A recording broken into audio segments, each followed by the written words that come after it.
Project limited के manager के बीच वाद विवाद का परिणाम ऐसा हुआ कि 307 के अपराध दर्ज करने पड़े। इसमें 2 घटनाएं एक साथ घटित हुई हैं जो अगले दिन हुई, और जो एक दिन पहले हुई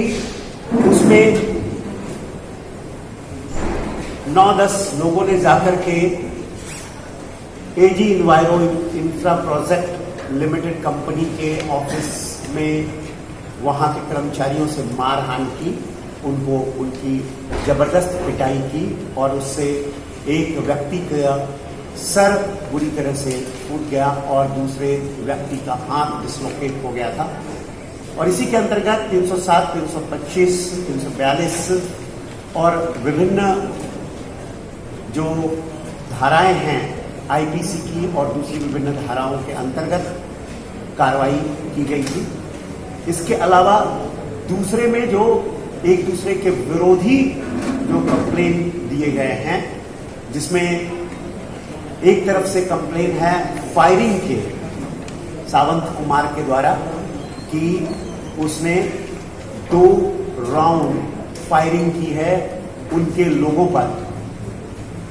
और इस व्यक्ति ने जो कि तानाजी पवार है, जो मैनेजर है कंपनी का, उसका ये कहना है कि उसे बुरी तरह पीटा गया है ऑफिस से निकलने के बाद पिंपरी की हद में, और उस जगह उसे उठाकर लाया गया, जबरदस्ती लाया गया एक कार में बिठाकर, ऐसा उसका कहना है। उसके अंतर्गत किडनैपिंग और हत्या के प्रयास की धाराओं के अंतर्गत, आईपीसी की धाराओं के अंतर्गत, और अभी कोरोना महामारी डिजास्टर मैनेजमेंट जो लागू है और क्रिमिनल लॉ अमेंडमेंट एक्ट, इन सब धाराओं के अंतर्गत गुनाह अपराध दर्ज किए गए। इसी संदर्भ में हमने विभिन्न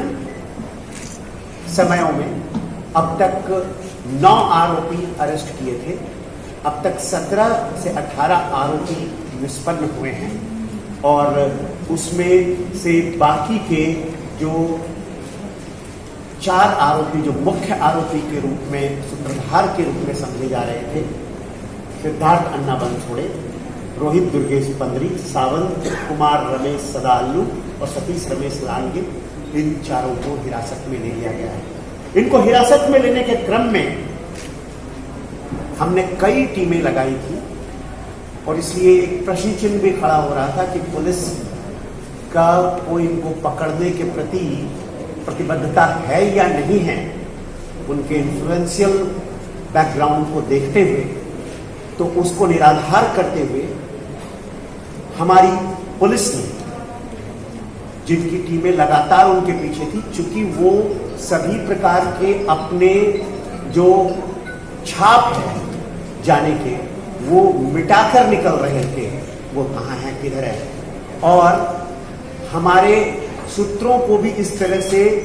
कोशिश किया जा रहा था कि हमारी दिशा भ्रम हो, और इसलिए हम कभी शोलापुर, कभी सतारा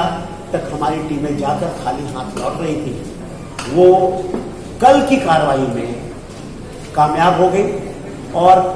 जो कंफ्यूजन था लोगों के मन में वो दूर हो गया कि हमारी कार्रवाई करने की प्रतिबद्धता, चाहे वो कितना भी इन्फ्लुएंशियल हो, उतनी ही है। इसी संदर्भ में जो हमने 4 आरोपी को पकड़े, उसके लिए बहुत ही जबरदस्त कोशिश की है निगड़ी पुलिस स्टेशन के टीम ने, एसीपी श्री सागर कौड़े ने, डीसीपी ने, और निगड़ी के पीआई जवदवाड़, उनकी टीम के जो लोग हैं, राव साहब बामड़े, लक्ष्मण सोनवने, इनकी अलग अलग टीमें वहां पहुंची,